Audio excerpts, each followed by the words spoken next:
Hi friends, എല്ലാവർക്കും മാമനും മക്കളുടെ ഒരു പുതിയ എപ്പിസോഡിലേക്ക് സ്വാഗതം. നമ്മളിന്ന് യാത്ര ചെയ്യാൻ പോകുന്നത് ഒരു വിൻഡി വാക്ക് ട്രക്കിങ്ങാണ്, അതും വാഗമണ്ണിൽ. നമ്മൾ ആക്ച്വലി വാഗമണ്ണിൽ തന്നെയാണ് നിൽക്കുന്നത്. അപ്പോൾ നമുക്ക് യാത്ര തുടർന്നാലോ? നമുക്ക് നമ്മുടെ കൂടെ യാത്ര ചെയ്യാനും നമ്മുടെ കാര്യങ്ങൾ നോക്കാനും ഒരു ഗൈഡ്, ഒരു സാറ് നമ്മുടെ കൂടെ ഉണ്ട്. പ്രിൻസ് ടി ജോസഫ് എന്നാണ് സാറിൻ്റെ പേര്. സാറിൻ്റെ കൂടെ കുറച്ച് കാര്യങ്ങളൊക്കെ പറഞ്ഞ് നമുക്ക് പോവാം. മൂന്നാമത്തെ വർഷത്തിലേക്കാണ് കിടക്കുന്നത്. 2017 28-ാം തീയതി, അതായത് എൻ്റെ ഒരു ജന്മദിനത്തിലാണ് ഇത് നമ്മൾ ഓപ്പൺ ആയത്. അപ്പം ഇത് ഒരു പ്രകൃതിയെ സംരക്ഷിച്ചുകൊണ്ടുള്ള ഒരു യാത്ര എന്നതിൻ്റെ അടിസ്ഥാനത്തിൽ നമ്മളിങ്ങനെ ഈ വിൻഡി വാക്ക് ട്രക്കിംഗ് പ്രോഗ്രാം തുടങ്ങിയിട്ടുണ്ട്. അപ്പം നമ്മൾ നിൽക്കുന്ന സ്ഥലത്തിൻ്റെ പേര് മുന്തിരിപ്പാറ. ഇനി നമ്മൾ കസാരക്കാനം എന്ന മനോഹരമായിട്ടുള്ള ഏറ്റവും ഹൈറ്റ് കൂടിയ ഒരു മലയിലേക്ക് നമ്മളിപ്പം കയറി പോവാം. മല കയറാൻ തുടങ്ങിയാണ്. അപ്പോൾ നമ്മുടെ ഗൈഡ് സാറ് ഫ്രണ്ടിൽ പോകുന്നുണ്ട്. അപ്പോൾ ഫസ്റ്റ് മല കയറുകയാണ്. അപ്പോൾ ഇത് സാറ് പറഞ്ഞ കസാരക്കാനോ അല്ലേ? കസാരക്കാനം എന്ന് പറഞ്ഞ സ്ഥലത്തേക്കാണ് പോകുന്നത്. അവിടെ നമുക്ക് ഇരിക്കാനൊക്കെ ആയിട്ട് കസേരകളൊക്കെ പോലെ കുറേ സ്ഥലമൊക്കെ ഉണ്ടെന്നാണ് പറയണേ. ഇതായാലും നോക്കാം. നമുക്ക് ഈ സഫോക്കേഷനൊക്കെ ഏറ്റവും നല്ലതാണ്. ജസ്റ്റ് ലങ്സിൻ്റെ കാര്യങ്ങളൊക്കെ ക്ലിയറാകാൻ വിജയകരമായിട്ടുള്ളൊരു കാര്യമാണ്. അടുത്ത ആൾക്കാർ വരുമ്പോൾ തീർച്ചയായിട്ടും ഇതൊക്കെ ഒന്ന് നോക്കുകയാണെങ്കിൽ അത് ഏറ്റവും നല്ല ഉചിതമാണ്. ശ്വാസം എടുക്കുന്നതിനൊക്കെ നല്ലതാണ്.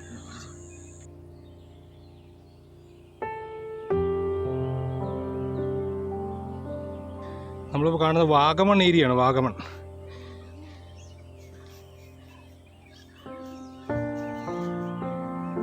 നമ്മൾ ട്രക്കിങ്ങിന് പോകും. പ്രത്യേകിച്ച് ഇതുപോലുള്ള ഡീപ്പ് ഫോറസ്റ്റുകളിലും പുൽമേടുകളിലും ട്രക്കിങ്ങിന് പോകുമ്പോൾ 3 കാര്യങ്ങൾ മെയിനായിട്ട് നമുക്ക് വേണം. ഒന്ന്, കേൾവിശക്തി വേണം, അതായത് ദൂരെയുള്ള മൃഗങ്ങളുടെ സൗണ്ടോ കാര്യങ്ങളൊക്കെ അറിയാൻ വേണ്ടി. 2, നല്ല വിഷൻ വേണം, കാഴ്ചശക്തി വേണം, ദൂരെ നിന്ന് നോക്കിക്കാണും. കാരണം ഇത് മൃഗങ്ങളൊക്കെ ഉള്ള ഏരിയയിൽ കൂടെയാണ് യാത്ര ചെയ്യുന്നത്. അപ്പോൾ കേൾവിശക്തി, കാഴ്ചശക്തി, പിന്നെ സ്മെല്ല് വേണം. സ്മെല്ല് അറിയണം. ഈ ആനച്ചൂരൊക്കെ അറിയണം. ആനയുടെ മണമൊക്കെ ഇവർക്ക് പെട്ടെന്ന് അറിയാൻ പറ്റും. ആനയുടെ മണമൊക്കെ അകലെ ആന വന്നാൽ തന്നെ ഇവർക്ക് അറിയാൻ പറ്റും. അതിന് ഈ 3 കാര്യങ്ങളുണ്ടെങ്കിൽ മാത്രമേ ഒരു ട്രെക്കിങ്ങിന് ഡീപ്പ് ഫോറസ്റ്റിനുള്ളിലൂടെ പോകാൻ പാടുള്ളൂ. എന്താണ് ഇരിക്കുന്നത്? വാ, കയറ്. അദ്ദേഹം പോയി. പോട്ടെ. ഇപ്പോൾ സമയം ഏകദേശം 8:30 ആയിട്ടേ ഉള്ളൂ. ഞങ്ങൾ 7:30 തുടങ്ങിയതാണ്. നല്ല രസകരമായൊരു ട്രക്കിങ് തന്നെയാണ്, പക്ഷേ ഒരുപാട് നടക്കാനുണ്ട്. ഇപ്പോൾ അതുകൊണ്ട് അവിടെ കാണുന്നതാണ് ഈ ഫോറസ്റ്റ് ഓഫീസേഴ്സിൻ്റെ, ബീറ്റ് ഓഫീസേഴ്സിൻ്റെ വാച്ച് ടവർ. ആക്ച്വലി ബീറ്റ് ഓഫീസേഴ്സാണ് ഒരുപാടായി നമ്മളെ ഹെൽപ്പ് ചെയ്യുന്നത്. കാരണം വെച്ചാൽ നമ്മൾ ഈ ട്രക്കിങ് തുടങ്ങിയപ്പോഴാണ് തന്നെ അദ്ദേഹം വിളിച്ചപ്പോഴേ ഈ വാച്ച് ടവറിലേക്ക് ചോദിച്ചു എന്തെങ്കിലും കുഴപ്പമുണ്ടോ, ഇങ്ങനെ വരുന്നുണ്ട്, ഇപ്പോഴത്തെ എസ്പെഷ്യലി 2 കുട്ടികളാണ് വരുന്നതെന്ന്. അപ്പോൾ പറയുന്നത് ഇൻഫർമേഷൻ കിട്ടിയിട്ടുണ്ട്, മേളിൽ ആന ഇറങ്ങിയിട്ടുണ്ടെന്നുള്ള ഇൻഫർമേഷൻ കിട്ടിയിട്ടുണ്ട്. അപ്പോൾ ഞാൻ ചോദിച്ചു എവിടെയാണെന്ന് ചോദിച്ചു. ഇപ്പോൾ ഈ ആന ഇറങ്ങിയേക്കുന്നത് ഇവിടുന്ന് 3 മല അപ്പുറയാണ്. അതായത് ഇനി 3 മലയും കൂടെ നടക്കണം. ഞങ്ങൾ പെട്ടുപോകും. നോക്കാം. ഏതായാലും ഈ വനത്തിൽ കൂടെ നമ്മൾ നടക്കുമ്പോൾ, അതായത് പുതിയ ട്രക്കിങ്ങിന് വരുമ്പോൾ മാക്സിമം ഷൂ യൂസ് ചെയ്യുക. ഇത് നടക്കുമ്പം ഈ നിലത്തിൽ തറയിൽ ചവിട്ടി സൗണ്ട് ഉണ്ടാക്കി നടക്കുക. അപ്പോൾ ഇഴജന്തുക്കൾ, മറ്റ് മൃഗങ്ങളൊക്കെ ആണെങ്കിൽ അകന്നു പോകും.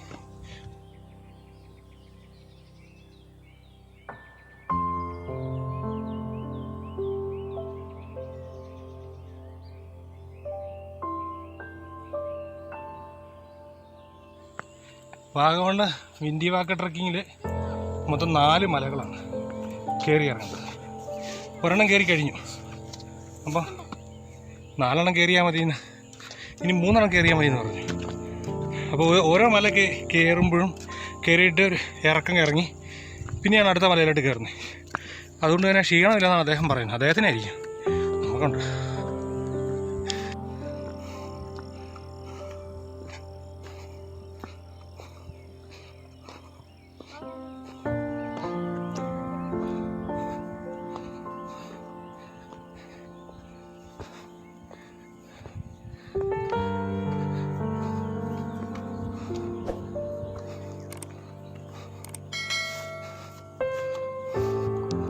നമ്മൾ കയറി വന്നു കഴിഞ്ഞപ്പോൾ വന്ന സ്ഥലങ്ങളാണ് കേട്ടോ. ഇത് വാച്ച് ടവറൊക്കെ കാണാം.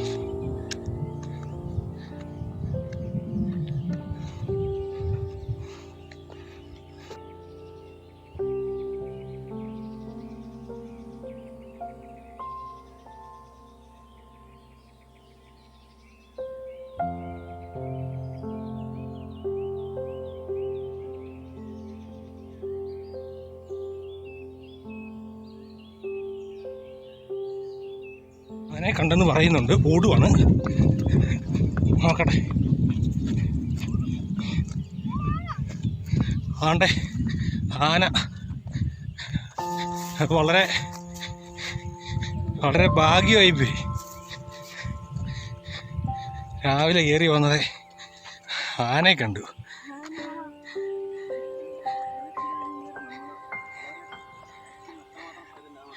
കണ്ടോ ആന കണ്ട.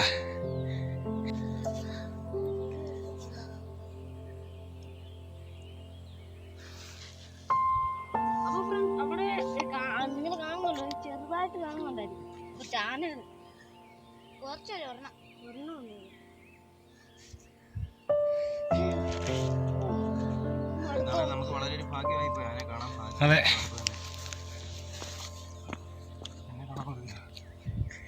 ഒരു അടിപൊളി രസമാണ്. നമ്മൾ താഴെ നിന്ന് വന്നപ്പോൾ തന്നെ ഇവിടുന്ന് ബീറ്റ് ഫോറസ്റ്റേഴ്സിൻ്റെ ഇതുണ്ടായിരുന്നു. ആന ഇറങ്ങിയിട്ടുണ്ട്. അതുകൊണ്ട് തന്നെ ഇദ്ദേഹം നമ്മളെ വഴി മാറ്റിയാണ് കൊണ്ടുവന്നത്. എൻ്റെ പുറകിൽ ആന നിൽപ്പുണ്ട്, കാണാം, ചെറുതായിട്ട് കാണാം. അപ്പോൾ ആനയെ കണ്ടു കഴിഞ്ഞാൽ, ട്രക്കിങ്ങിനൊക്കെ വരുമ്പോൾ ആനയെ കണ്ടു കഴിഞ്ഞാൽ വളരെ സൈലൻ്റ് ആയിട്ടിരിക്കണമെന്നാണ് പറഞ്ഞത്. നമ്മൾ മിണ്ടാതിരിക്കുക, കാണുക, ആസ്വദിക്കുക, വിട്ടോളുക. ഇല്ലെങ്കിൽ ഫ്ലാഷ് അടിക്കാതിരിക്കുക, ഫോട്ടോ എടുക്കാതിരിക്കുക, കല്ല് പെറുക്കി എറിയാതിരിക്കുക, ആവശ്യമാത്ത പരിപാടിക്കൊന്നും പോലെ. അവരും ഉപദ്രവകാരികളല്ല, നമ്മൾ അങ്ങോട്ട് കയറി ഉപദ്രവിക്കാതിരുന്നാൽ മതി. നമ്മുടെ വീട്ടിലൊരു വ്യക്തി കടന്നു വന്ന് നമ്മളെ ആക്രമിക്കുന്നതിന് തുല്യമായിട്ടാണ്. അതെ, ആക്ച്വലി നമ്മൾ ട്രസ് പാസിംഗ് ആണ്. അവരുടെ ആവാസ വ്യവസ്ഥ കയറിയിട്ടാണ് അവർക്കിട്ട് വഴക്കുണ്ടാക്കാൻ പോണേ. അപ്പോൾ ആനയെ കണ്ടില്ലേ? ആന താണ്ടേ അവിടെ നിൽപ്പുണ്ട്. അടുത്ത മുട്ടക്കൊന്ന് നിൽക്കും ആന. അപ്പോൾ നമ്മൾ ഇനി ആനയെ ശല്യപ്പെടുത്താതെ വേറെ വഴിയെ പോവുകയാണ്. ഈ ആനയ്ക്ക് ഒരുപാട് ടെമ്പറേച്ചർ ഒന്നും വന്നു കഴിഞ്ഞാൽ കുഴപ്പമൊന്നുമില്ല. ആനയുടെ ചെവി ഇങ്ങനെ അനക്കി ആനയുടെ തലയുടെ ആ ഭാഗത്തെ ടെമ്പറേച്ചർ ഒരു 25 ഡിഗ്രി വരെ ആനയ്ക്ക് താത്താൻ പറ്റുമെന്നാണ് പറയുന്നത്. ഇവിടെ സ്വൈര്യമായിട്ട് വിഹരിച്ച് അവരുടെ സ്വാതന്ത്ര്യത്തിന് നടക്കുന്ന ആനകൾ. സത്യത്തിൽ കാട്ടാനകൾ ഉപദ്രവകാരികളാണ് എന്നൊക്കെ നമ്മൾ പറയാറുണ്ട്. പക്ഷേ അത് അവരുടെ അതിൽ കയറി ചെല്ലുമ്പോഴാണ് അവർ ഉപദ്രവിക്കുന്നത്. അല്ലെങ്കിൽ അവർ ഉപദ്രവിക്കുന്നത് കണ്ട് നമ്മളൊരു സൈഡിൽ കൂടെ ഒന്ന് പോവുകയാണെങ്കിൽ കുഴപ്പമൊന്നുമില്ല. ഇനി നമുക്കൊരു വലിയ ഇറക്കമാണ് ഇറങ്ങേണ്ടത്. ഈ മല, ഈ ചില്ലുമലത് ഇറങ്ങണം. നമ്മുടെ ഗൈഡ് കുറച്ച് ഫ്രണ്ടിൽ നടന്നു. കാരണം വേറൊന്നുമല്ല, ഞാൻ പറഞ്ഞ ആനക്കൂട്ടത്തിൽ ഈ ആന തനിയെ വരില്ല, കൂട്ടമായിട്ട് കാണും. അപ്പോൾ അതവിടെ എവിടെയെങ്കിലും കാണും. അപ്പോൾ ഈ ഗൈഡുമാരുടെ ഒരു റെസ്പോൺസിബിലിറ്റി ഭയങ്കരമാണ് കേട്ടോ നമ്മളെ കൊണ്ടുപോകുമ്പോൾ. കാരണം വെച്ചാൽ അവർ നമ്മളിൽ നിന്ന് ഒരു ഗസ്റ്റുമായിട്ട് ഒരു ഡിസ്റ്റൻസ് ഇട്ടാണ് എപ്പോഴും നടക്കണം. ഫ്രണ്ടിൽ അവർ പൈലറ്റായിട്ട് പോവുകയാണ്. അപ്പോൾ അദ്ദേഹം മുന്നോട്ട് കാണും, ആനയുണ്ടോയെന്നൊക്കെ നോക്കിയിട്ട് നമ്മൾ പയ്യെ വന്നാൽ മതി എന്നുള്ള രീതിയിൽ. ഇപ്പോൾ ഈ ഗൈഡുമാരിൽ ചെറിയ വാക്കത്തേക്ക് കാണും.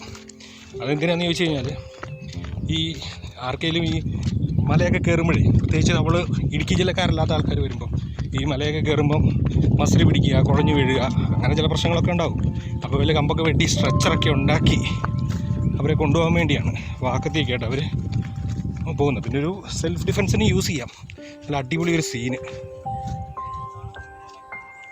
ഒരു കുറുവൻ കുർത്തിമലയുടെ ഒരു മിനിയേച്ചറാണ്. മിനിയേച്ചർ. അതെ, നല്ല കിടിലം വെയിലുണ്ട്, സംവിധാനമാണ്. ഏകദേശം 10 മണിയായിട്ടുണ്ട് രാവിലെ. നല്ല കിടിലം വെയിലുണ്ട്. പക്ഷേ വെയിലൊക്കെ ഉണ്ടെങ്കിലും നല്ല തണുപ്പാണ്, അടിപൊളി തണുപ്പാണ്. മണ്ടല് ഇനി കൂടുതൽ കമൻട്രി ഒന്നുമില്ല.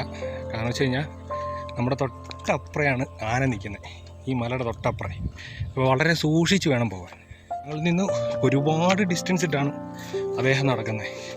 ഈ ഗൈഡുമാരുടെ ഒരു നിരീക്ഷണ ബോധം ഭയങ്കരമാണ്. കാരണം വെച്ച് കഴിഞ്ഞാൽ നമ്മുടെ ഫ്രണ്ടിൽ പോകുന്ന അദ്ദേഹം ഇതുണ്ടോ, അപ്പോൾ ഏതോ ഒരു മൃഗത്തിൻ്റെ കാഷ്ടമാണ്. അപ്പോൾ ഇവർ ഇതുവരെ നോക്കിയാണ് പോണത്. അപ്പോൾ ഇതുണ്ടോ, ഇത് ഏതൊരു മൃഗം നമ്മുടെ ഫ്രണ്ടിൽ പോയിട്ടുണ്ട്. ഫ്രഷാണ്. ഇപ്പം വളരെ ഫ്രഷാണെന്ന് പറഞ്ഞത്. ഇപ്പോൾ ഇട്ട അപ്പിയാണ്. അപ്പോൾ അതെന്തോ കൂട്ടം കൂടിയാണ് പോയിക്കുന്നത് തോന്നല്ലേ. കണ്ടോ, നമ്മളിപ്പം ഇറങ്ങി വന്ന വഴികളാണ് കാണുന്നത്. ആ വഴിയുടെ തൊട്ട് മേളിലാണ് ആന കയറി നിൽക്കുന്നത്. ഇതുണ്ടോ, കണ്ടോ, നമ്മൾ ഇറങ്ങി വന്ന വഴി തൊട്ട് താഴെ കാണാം. ആന ദേ മേളിൽ നിൽപ്പുണ്ട്. കണ്ടോ, അപ്പോൾ തൊട്ടടുത്തൂടെ നമ്മൾ വന്നത്. അവിടെ ആനയെ കണ്ട ക്ലിയർ ആയിട്ട്. അപ്പോൾ ഇതിന് ഏറ്റവും താങ്ക്സ് പറയേണ്ടത് നമ്മൾ ഇന്ന് വന്ന ഫോറസ്റ്റ് ഗൈഡിന്. കാരണം നമ്മൾ നടന്നു വന്നപ്പോൾ അതിന് ഈ മലയുടെ അപ്പുറത്തായിരുന്നു ഞാൻ നിന്നത്. ഇപ്പോൾ വന്ന് നമ്മളിത് വന്ന വഴികളാണ് ഈ കാണുന്നത്. ആനയുടെ തൊട്ടടുത്ത് ഒരു 10 അടി അകലെ നമ്മൾ വന്ന വഴിയാണ്. അതിലൂടെയാണ് ഞങ്ങൾ സത്യത്തിൽ ഇവിടെ ഇറങ്ങി കഴിയുമ്പോൾ തിരിഞ്ഞു നോക്കിയപ്പോൾ ഇദ്ദേഹം പറഞ്ഞിട്ടാണ് തിരിഞ്ഞു നോക്കാൻ. അപ്പോൾ അത് ആണ്ടിരിക്കുന്നു ആന. ഈ ഒരു കാഴ്ച എന്ന് പറഞ്ഞാൽ അത്ഭുതങ്ങളാണ്.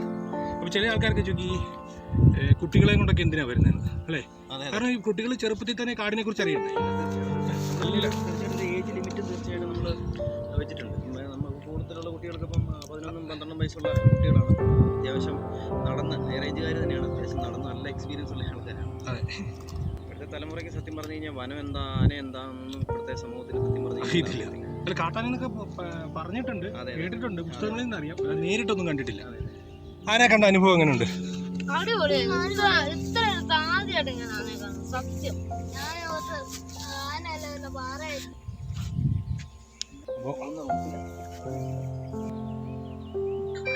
ഓടിക്കോടാ.